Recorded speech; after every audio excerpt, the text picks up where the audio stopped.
وہ یہ کہہ رہے ہیں اب کہ جیروزلم جو ہے وہ ایٹرنل کیپٹل ہے اسرائیل کا، اس لیے اس کو خالی نہیں کر سکتے.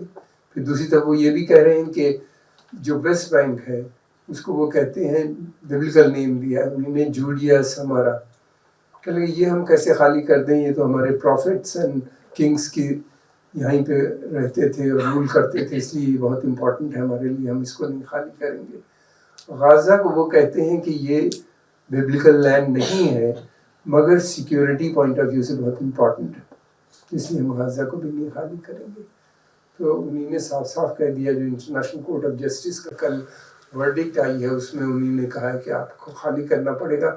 اس کے ترنت بعد وہاں کے جو اسرائیل کے پردھان منتری ہیں انہوں نے صاف کہہ دیا کہ ہم نے کوئی جگہ آکوپائی نہیں کی ہے، یہ ہماری جگہ ہے، ہسٹوریکلی ہمیشہ سے رہی ہے، ہم اس کو خالی نہیں کریں گے. اور یہ کب تھی ان کی 2500 سال پہلے. کتنے سمے کے لیے تھی؟ بہت کم پیریڈ کے لیے تھی، اس لیے کہ اس سے پہلے بھی وہاں پہ کینانائٹس رہ رہے تھے جن کو ہٹا کے کنگ ڈیوڈ نے، جن کو یہاں پہ داؤد کہا جاتا ہے عربس میں، انہی نے ہٹا کے اس پہ قبضہ کیا تھا ماؤنٹ زیون کے اوپر. یہ تو بہت بڑے اسکالر ہیں، سب جانتے ہیں، میں نے تھوڑا سا پڑھا. تو وہ اور بہت زیادہ سمے تک اسرائیل رہا بھی نہیں، اس کا وہاں پہ ہی پھر ایسٹرن یورپین رومن امپائر کا قبضہ ہو گیا. پوری ہسٹری میں تھے، میں اس میں جانا نہیں چاہتا.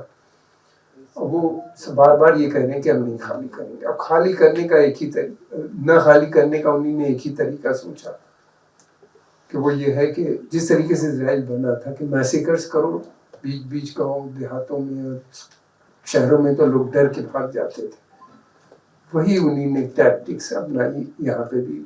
سیٹلر کولونیل پروجیکٹ نہرو جی نے جو کہا تھا بہت پہلے،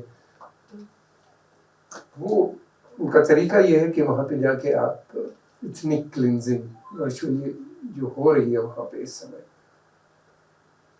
دیکھیں نہیں جاتی. ٹی وی پہ جو خبریں جس طریقے سے آتی ہیں یا نیوز جس طریقے سے ہم لوگ دیکھ رہے ہیں کہ منشیہ ایسا بھی کر سکتا ہے دوسرے منشیہ کو کہتے ہیں. ان کو انہوں نے کہہ دیا کہ یہ ہیومن نہیں ہے بلکہ جانور ہیں منشیہ کی شکل میں. اس طرح کی باتیں ہیں، اس کے جسٹیفیکیشن. حالانکہ بڑی سنکھیا میں جو یہودی ہیں وہ اس کو سبسکرائب نہیں کرتے. ابھی بھی ان کے ایک بہت بڑا سیکشن ہے یہودیوں کا جو یہ کہتا ہے کہ اسرائیل میں ہم تبھی جائیں گے جب فائنل کنگ ڈیوڈ دوبارہ سے وہاں پہ آئیں گے اور پرلے ہوگا. پوری ایک اسٹوری ہے ببلیکل. اور پھر اس کے بعد وہ اپنی اسٹیٹ بنائیں گے، اپنی بادشاہت اسٹیبلش ہوگی، تب ہم لوگ وہاں پہ جائیں گے. تو اس کو ہمیشہ سے وہ چیلنج کرتے چلے آ رہے ہیں اور وہ اس کے خلاف ہے. یہ اس سمے جو چل رہا ہے اس میں یہ ہے کہ یہ ان کا ایکچوئل پلان جو تھا پہلے غازہ کو خالی کرانے کا نہیں تھا غازہ بھی نمبر 2. بیسیکلی ان کا جو پروجیکٹ چل رہا تھا وہ ویسٹ بینک میں تھا کہ ویسٹ بینک کو ہمیں کرنا.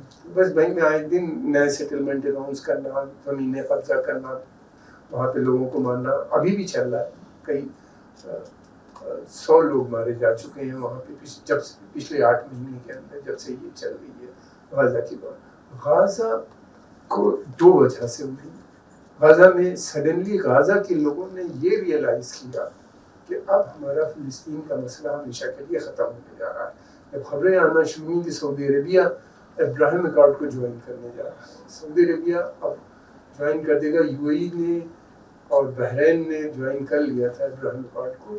یہ تھا کہ اسرائیل کو ریکگنائز کر دیا، اسرائیل سے دوستی کر لی. تو یہ جب سعودی عربیہ کر لے گا تو پھر اس کے بعد ان کو لگا کہ پاکستان، نان عرب سب اسرائیل کو ریکگنائز کر لیں گے، دوستی کر لیں گے، اور فلسطین کا مسئلہ بالکل ختم سا ہو رہا تھا.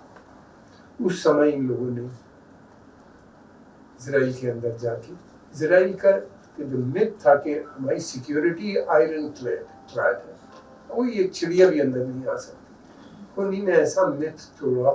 ان کے سینکڑوں لوگ چلے گئے وہاں پہ، ٹریکٹر لے کے اندر گئے، ٹریکٹر میں بھر کے، اور وہاں پہ انہوں نے جو کچھ ہوا وہ بہت افسوسناک ہے. جس طریقے سے وہاں پہ انہوں نے بے گناہ اسرائیلیوں کو بھی مارے ہیں، اس کے اندر نمبر 1200 ہے، کچھ لوگ کہتے ہیں کم ہے، تو کیا ہے وہ خیر ایک الگ ڈبیٹ ہے، لیکن بہرحال وہ اس کا بھی کھنڈن کرنا چاہیے۔ وہ 250 لوگوں کو لیا، ان کے اس حرکت سے اور اس کے بعد اسرائیلی جو اس کا جوابی جو انہوں نے ایکسرسائز کی جس کے اندر لوگوں کو مارنا شروع کیا، اس نے عرب ورلڈ میں ایک نئی موومنٹ اور نئی تھنکنگ پیدا کر دی۔ ہوا یہ کہ اس کی وجہ سے جو لگاتار کلنگز، بچوں کی موت، عورتوں کی موت، پھر اس کے علاوہ جو گلوبل ایک کانشسنس لوگوں کی اثر ہے، یہ کیا ہو رہا ہے پوری دنیا میں۔ سب لوگ یہ سمجھتے تھے یورپ میں بہت بڑی سنکھیا میں کہ اسرائیلیز جو ہیں ان کا مورل اسٹینڈنگ ہے، یہ مورلی بہت ہائی پیڈسٹل پہ ہیں، عرب جو ہیں یہ بدوین ہیں، ٹیررسٹ ہیں، لیکن انہوں نے جب دیکھا کہ ایسا ٹیرر تو کہیں دنیا میں نہیں ہوا جس کا ڈیمانسٹریشن غازہ میں چل رہا ہے، اس کے چلتے بھی ہوا یہ کہ عرب ورلڈ میں دوبارہ سے نیشنلزم جاگ گئی۔ نیشنلزم کا اگر گروتھ ہوتی ہے تو اسلامک موومنٹ کی ڈکلائن ہو جاتی ہے۔ اسلامک موومنٹ ٹوٹل جو تھا، اسلامک موومنٹ بنا ہی اس لیے تھا کہ عرب نیشنلزم کے خلاف کھڑا کیا گیا تھا۔ نیشنلزم سے خطرہ ایک تو عرب ریجیمز کو تھا اور دوسری طرف امریکن یورپ کو بہت بڑا خطرہ تھا نیشنلزم سے، بیکاز نیشنل ناصر اور جو لوگ تھے، اور نہرو ہی ہے، پھر اس کے علاوہ دوسرے ملکوں میں ٹیٹو اور یہ لوگ سب کوئی بات کر رہے تھے کہ سیلف ریلائنس کی بات، ڈیولپمنٹ کی بات، اس طرح کی باتیں کر رہے تھے جو ان کو پسند نہیں تھی، کولونیلزم کے خلاف تھے صرف۔ تو یہ ساری باتیں نیشنلزم آج بھی امریکنس کو نہیں پسند۔ امریکن اپنے کو نیشنلسٹ نہیں کہتا، وہ اپنے کو پیٹریٹ کہتا ہے۔ تو یہ جو چیزیں تھیں دوبارہ سے نیشنلزم عرب میں آ گئی، اور دوسری بات یہ ہو گئی کہ اب کوئی عرب دیش کی اس سمے ہمت نہیں ہے کہ وہ ابراہم اکارڈ کو جوائن کرے۔ جنہوں نے جوائن کیا انہوں نے اپنے ایمبیسڈرس کو واپس بلا دیا۔